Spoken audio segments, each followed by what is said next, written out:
Aasta koolitaja 2021 eripreemia Daniel Kotsjuba. Ma olen disainer, kelle huviorbiidiks on inimene, tema kirevuses ja mitmekesisuses.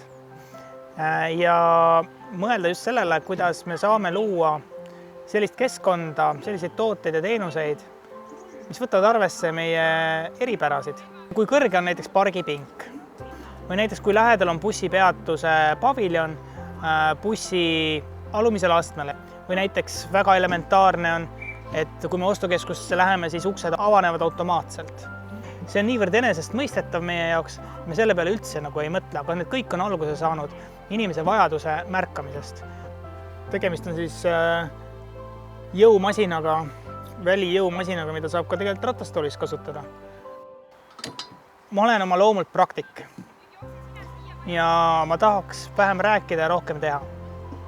Ja mul on olnud ka õnn tegelikult neid mõtteid jagada tudengitega Kunstiakadeemias. Ma tahaksin aidata ja olla kaasteeline tegelikult ka ettevõtjatele, kes on arendamas oma tooteid. Ja täna ma töötan avalikus sektoris ja samuti ka avalikus sektoris. Ka meie roll on tegelikult aidata kujundada avalikke teenuseid.